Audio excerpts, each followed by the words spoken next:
Bonsoir à tous, ravi de vous retrouver dans Ça vous regarde. 19h45, c'est le débat. François Hollande et les patrons, il dévoilait aujourd'hui ses propositions pour attirer les grands groupes internationaux à investir sur notre territoire. On en parle ce soir avec nos invités, mais d'abord, l'info, c'est avec Brigitte Boucher.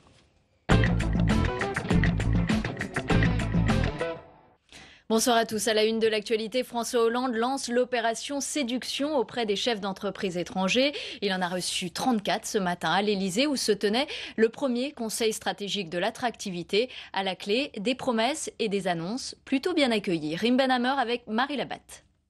Pour relancer l'attractivité de la France, François Hollande déroule le tapis rouge aux grands patrons. 34 chefs d'entreprise internationaux invités à l'Elysée. 34 entreprises qui pèsent lourd, 850 milliards d'euros dans le monde, 100 000 emplois en France. Parmi elles, Samsung, Nestlé et des sociétés indiennes, brésiliennes ou encore chinoises. François Hollande leur lance un message clair, investissez en France. Nous n'avons pas peur des capitaux qui viennent s'investir en France. Nous ne voulons pas nous protéger.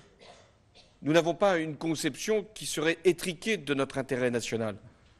Nous considérons même que la mobilité des investissements, investissements français à l'étranger, investissements étrangers en France, ça fait partie de la réussite d'un pays. Et pour attirer les capitaux, le président annonce plusieurs réformes. Simplification des démarches administratives, création d'un passeport talent de 4 ans pour les chercheurs et délivrance accélérée des visas pour les investisseurs, création d'un guichet unique pour les investissements en France. Des annonces globalement bien accueillies par les chefs d'entreprise. Ils sont très intéressés à comprendre de quoi nous on a besoin puisqu'on puisse continuer à innover en France. La France a des choses fantastiques. Le président et son gouvernement ont vraiment pris la mesure de ce qui est à faire pour redresser la capacité productive de ce pays qui a tous les atouts pour réussir. Pourtant, pas de grande annonce sur le sujet le plus épineux, celui des impôts. La pression fiscale française est l'une des plus élevées d'Europe. Face aux critiques d'opération communication, le gouvernement l'assure, cette journée aura des suites économiques concrètes. Et par cette initiative, le président veut rendre la France plus attractive. L'année dernière, les investissements étrangers ont chuté de 77% selon la CNUSED. Pourquoi ? Quelles sont nos principales faiblesses et nos atouts aussi ? On fait le point avec Elisa Bertholomé. 5,7 milliards de dollars d'investissements étrangers en France. Notre pays attire. Particulièrement des investisseurs venus des États-Unis, d'Allemagne, du Royaume-Uni ou encore d'Espagne. Beaucoup de pays européens qui concentrent leurs placements dans des secteurs clés comme le service aux entreprises, les logiciels, les équipements industriels ou les transports. L'Hexagone concentre plusieurs atouts, la qualification des employés, la productivité, la qualité des infrastructures comme le transport ou Internet participent au rayonnement de la France. L'attractivité des métropoles régionales également. Outre l'Île-de-France, la région lyonnaise, Marseille ou encore Toulouse et Lille attirent les investisseurs. En revanche, une forte pression fiscale, un coût du travail élevé qui pèse sur les charges des entreprises et les conflits sociaux pèsent sur l'attractivité de l'Hexagone. Avec l'opération séduction lancée ce matin, le gouvernement espère accueillir 300 entreprises encore non implantées en France chaque année. Gérald Kersanti, bonsoir. Bonsoir. Vous êtes président du Hewlett Packard France et vous avez été un des 50 dirigeants de filiales étrangères installées en France à lancer il y a à peu près 2 mois un appel dans les Échos pour faire part des difficultés que vous aviez à convaincre votre maison mère d'investir en France. Alors, François Hollande a fait un certain nombre d'annonces aujourd'hui. Est-ce que c'est de nature, vous pensez, à convaincre votre maison mère à investir plus en France ? Alors les annonces qu'il a faites et qu'il a pu faire aujourd'hui vont dans le sens de ce qu'on avait entendu la semaine dernière quand on a été reçu à l'Élysée, où on a pu nous-mêmes formuler un certain nombre de recommandations, ou d'idées en tout cas, qu'on pourrait mettre en place en France pour accélérer notre reconstruction, c'est un grand mot, mais en tout cas accélérer notre croissance.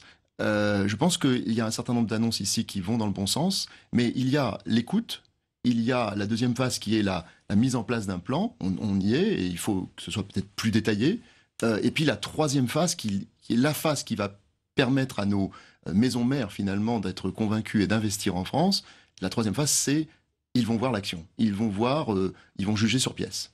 Alors, vous avez formulé donc des annonces au président de la République quand vous l'avez rencontré la semaine dernière.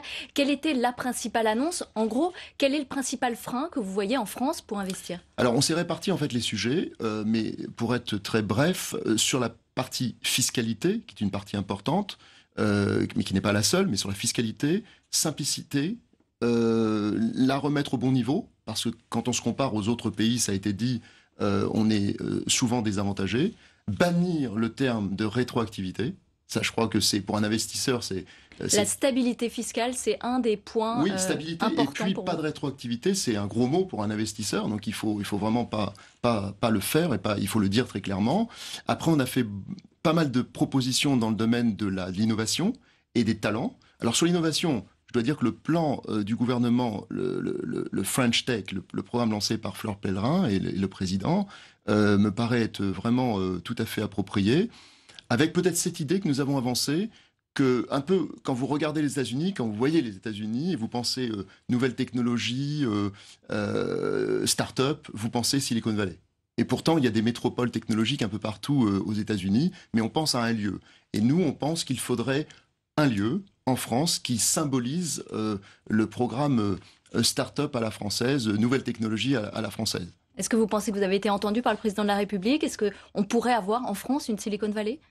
Je pense qu'on pourrait. On a plusieurs sites qui pourraient, vous l'avez dit vous-même, il y a des métropoles, Lille, Lyon, Marseille. Je rajouterais Toulouse, évidemment Grenoble, qui est la 5e ville classée par Forbes en termes d'innovation. Paris, le plateau de Saclay, dans la région parisienne, qui est également une zone intéressante. Donc on a plein d'endroits finalement qui peuvent être demain symboliser finalement ce génie français, parce qu'il y a un génie français. On est quand même le centre de la recherche. On a un enseignement qui est très prisé à l'international, que ce soit du côté de la Chine ou du côté des États-Unis. On vient nous prendre nos étudiants. Donc il y a un savoir-faire à la française. Il y a un vrai savoir-faire, il y a du talent. Donc il y a des atouts. Et donc le talent faisait partie de nos propositions. Comment faire pour que nos talents, même s'ils vont à l'international pour prendre un peu d'expérience et puis devenir multiculturels, reviennent en France pour créer des entreprises? Et comment faire pour attirer les talents étrangers qui veulent créer des entreprises en Europe, qu'ils viennent plutôt les créer en France, plutôt que dans d'autres pays? Mais là, je crois que le gouvernement, là aussi, a lancé, avec le visa 4 ans dont on a parlé tout à l'heure, a lancé un certain nombre d'initiatives qui vont dans le bon sens. Donc, en fait, le discours est en train de s'articuler. Il faut qu'il soit sans doute plus précis maintenant. Et vous voulez qu'on passe aux actes? Et puis il faut passer aux actes très vite. Et je pense que nos maisons mères, quand elles vont voir l'action se faire et les résultats arriver, elles vont être convaincues. Il n'y a pas de raison. La France a beaucoup d'atouts. Vous parliez tout à l'heure de fiscalité. Est-ce que le coût du travail est un problème? Et est-ce que le pacte de responsabilité qui a été annoncé en France peut être une solution? Alors, le coût du travail est un problème. Quand on se compare au niveau européen, par exemple, on est souvent désavantagé par rapport à d'autres pays. Ça peut provoquer des délocalisations. Et il faut tout faire pour empêcher ces délocalisations. Et au contraire, il faut faire en sorte que l'emploi se développe en France. Donc je pense que, par exemple, nous, on utilise le crédit impôt recherche, qui est un formidable programme. Mais quand on compare la France avec un autre pays, l'Allemagne, par exemple, eh bien, on ne pense pas toujours à déduire les crédits. On compare le coût du travail sans forcément déduire les crédits. Je pense que c'est pourquoi nous avons fait une proposition qui est d'aller vers des baisses de charges, parce que là, au moins, les choses sont claires. On baisse les charges et on peut là se comparer et revenir à un équilibre. Il faut aussi améliorer la flexibilité, donner à la France plus de flexibilité. On est souvent vu... Dans le marché du travail. Voilà, on est souvent vu comme un peu rigide. Et là encore, je pense qu'on a vu que dans le pacte de responsabilité, il y a des choses qui vont dans le bon sens. Est-ce que la France fait aujourd'hui partie de votre stratégie de développement chez Hewlett-Packard? Est-ce que vous avez investi, vous, cette année en France? Est-ce que vous avez prévu d'embaucher? Alors, déjà, on a la chance, c'est dû à l'ensemble des salariés d'HP France. On est rentré dans les 5 pays les plus performants au niveau mondial à l'intérieur d'HP. Donc ça, on peut leur mettre ça à leur crédit, salariés d'HP qui ont fait un très bon travail. C'est sûr que quand on a des résultats, on est plus écouté. Maintenant, est-ce qu'on a investi? Non. Mais par contre, on a réussi à maintenir nos effectifs, depuis 3 ans, on maintient nos effectifs. Et on arrive globalement à avoir des programmes qui sont autre chose que des plans sociaux traditionnels, ce qui est une bonne nouvelle.